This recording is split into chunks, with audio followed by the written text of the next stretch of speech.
Okay. Hi, everybody. I'm so happy to see you here and hopefully share some of my story in a way that is meaningful and encouraging and vulnerable and real. I really believe that there's so much power in community in what we're able to share and do together. And so that is my ultimate hope and prayer is that this can become a space where not just I can come and be vulnerable, but you can come and bring your brokenness and bring the parts of you that are really struggling, and know that God is holding you, and that I'm holding you. I'm saving space in my heart and my soul to be able to pray for every single one of you who watches this video.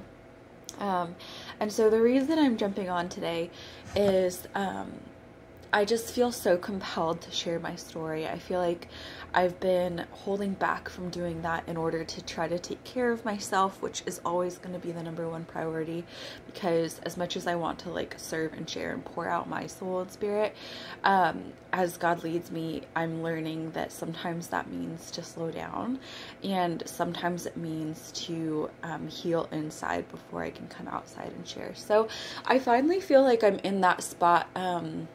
So for those of you who are new, and you probably clicked on this video because you saw this, I was diagnosed with bipolar 2, geez, it's been 4 years ago now. Holy cow, I can't believe it. And I had it triggered by a life event. And so bipolar 2 is a type of a mood disorder. So there's a chemical change that happens in your brain, and it's based off of this chemical imbalance. And so I can definitely go more into that and talk about the science behind it, interview somebody that maybe is a little bit more qualified to do that. But my side of everything that I'll be sharing is definitely from a qualitative and personal experience narrative version of what it's like to have bipolar. There are not a lot of resources like this out in the interwebs and in books and things like that, and I think partially because it is really difficult to share. It's difficult to take a step back and recognize what's going on, and I think overall it's been really challenging just to navigate, let alone share it. And so now that I'm 4 years in, I feel like I have hope to share. I feel like I still have struggles to share, and I feel like I want to be a beacon of light for people who are maybe a few steps behind where I have been. And so this is a coffee chat. Here's my cup of courage. Thanks, Mandy, for getting this for me. And I just want to encourage you that you don't have to share your story yet. You don't have to feel fully whole and fully healed yet. I know I don't. And there's hope. There's always freaking always hope. And so I'm going to get emotional because I actually am getting ready to go into a dip. And that's part of why I wanted to do this episode today, because I think there's a lot of value in that. So my grandmother, my abuelita, she, I think, was 96, and she actually passed right before Christmas in 2023, which this is January 2024, and so I was extremely close to her. She lived with me and my family when I was growing up, especially in high school, and I would go do my homework in her room. We would watch novelas together, and she would just, I would jump in, and cuddle with her, as she laid in her big bed. She was too weak to, get up, especially towards the end, but we would just chat and, have a really good time, getting to know each other. She would share, the same stories over and over, because that's what old people do, and just give me life advice. And it's one of the sweeter relationships that I've had in my life. And so I was really nervous when she passed, because I'm really close, and she's very much been the center of family for a long time. And so I very much am kind of a workaholic, and so I got back, we had Christmas break, we flew out to California, my partner Daniel and I, and it was just whiplash. going to California from the East Coast, and then we had to leave our dog with Daniel's aunt to be able to find somebody to watch him is so hard, especially during the holidays. And so she lives out in Pennsylvania, so we drove out there to see his family. So we did that first, then we flew out to California, then we flew back from California on a red eye, which was not great. And I don't recommend that if you have bipolar, because sleep is so important. And I was, of course, in the same row as all the children who, of course, did not like the red eye either. And so, yeah, we came back, landed, drove up to her place. I took a nap, and then we stayed there for, that was New Year's Eve, and then New Year's Day we drove back, and then I had the day off for New Year's Day, so that was good to travel. But then, I mean, then work started, and I have been in such a fog. I feel like I've been really feeling like out of control, and I've really held it together a lot the past couple of weeks, honestly. And I've been in a spot where like my newest medication dose has really been helpful, but it's also not quite there yet. And so yeah, I feel like somehow I was able to like hold it together. My partner, he's been amazing with all of this, just really helps keep me in check. And my family in California is starting to understand bipolar a little bit more, and so that's been really helpful. But yeah, if I'm honest, it's just been like kind of a crapshoot here, being back, like trying to get back into my routine and everything. I fell off of a lot of the routines that I have, and if you have bipolar or somebody that you love has it, routine is so helpful and so important. Getting exercise is so helpful and so important. Eating well is huge, and I frankly have not been doing any of that. I can feel it in my body. I can feel it in my mind. Like, I feel way less in control when I don't do those things. And my sleep has been pretty spotty. So I've been taking I have a Live Body supplement, and it's just like a sleep aid. And so I took that last night, and it helped a ton. But I just am like feeling down, and I don't want this to be like a downer video, but it is really important to share, I think, because in a week I'm gonna feel fine, maybe even by Friday. This is what, Wednesday? Yeah. And I am feeling a little bit better. I took some naps, and I mean, you can kind of tell like my eyes are tired. But I mean, I just rambled on, but honestly, that's what I think I needed. I've been calling friends, trying to just get support. I might go get some coffee with a friend, maybe tea, because this already is coffee. But yeah, just trying to like find routines, even if it's something simple as like loading the dishwasher, taking out the dishes, doing some laundry. Like, little wins that I can get are helpful. The other part I wanted to talk about was boundaries with work when you have bipolar. This is a very new area for me.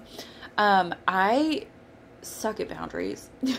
I like always have. I've been working on it for like the past 6 years. I read a book called Boundaries. I don't remember who wrote it, but it's a red and white book with a pencil on it.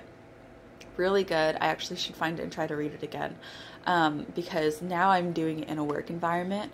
I actually had my own nonprofit consulting business, so I will say I have been a very high functioning person with bipolar, and so it's just had, like, that was the beauty of having my own business, was I was able to like do things at my own pace, take days off as I needed it to, but it wasn't quite enough, and this is my dream job basically. So I'm really hoping I can be able to do it well.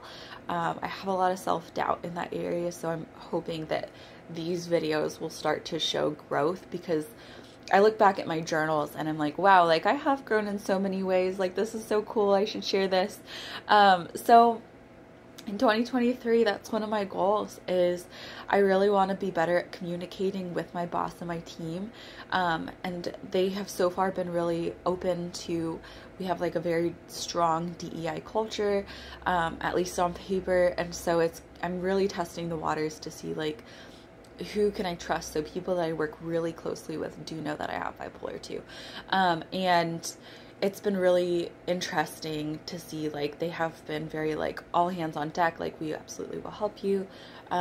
But unfortunately, like, for me, sometimes I don't know when a swing or a dip is coming still. Like, I'm still very much learning that. So, like, the prime example is this trip. Like, I had a week off to do everything with, like, Christmas and New Year's, and it should have been and needed to be restful, but because we had all of the family things and, like, the funeral, it honestly was not restful. It was very opposite of restful. And so it was one of those things, like, financially, it was a huge toll. Time-wise, energy-wise, like, I just feel really spent. And I think with work, one thing I needed to communicate sooner than later, and I'm trying to make a note of this now, is letting my boss know. Like, I knew I was going to be on a red eye and then driving back. Luckily, Daniel does the driving, so I did not have to worry about that. But still, being in the car for 6 hours after a red eye, I mean, even though we had, like, half a day in between, was just, like, nuts. And so, yeah, I mean, so one thing I wanted to share is I'm learning to communicate sooner. So, like, I should have sent a Slack or an email to my boss, even during the holiday, and just so it was in her inbox, like, hey, I'm going to need to take Tuesday off, our first day back, because we're just getting back from the funeral.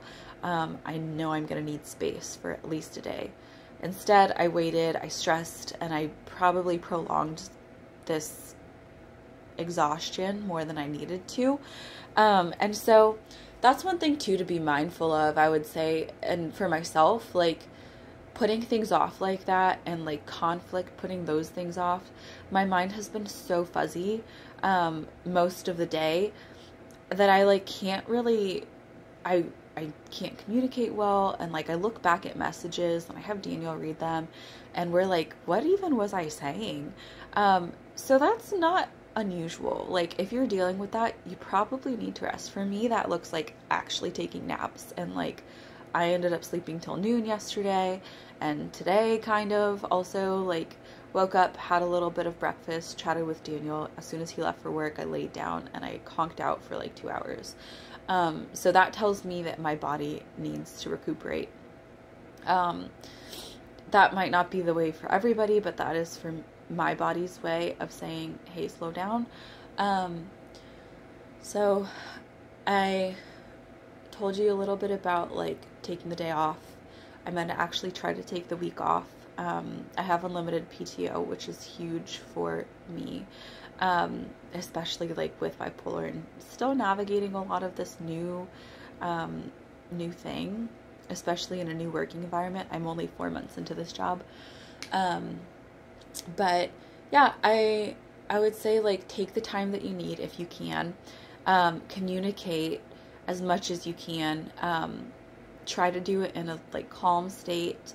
If you need to do it via email and have a friend or family member or partner read over it first, that's a good idea, just to maintain a level of, like, respect and professionalism, especially if your mind isn't always right.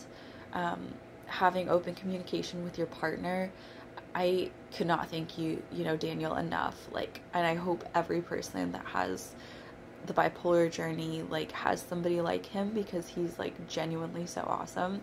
And I would say, like, with work, to close that piece of the conversation up, it's a conversation. It's not a, here's what I need, and then you move on.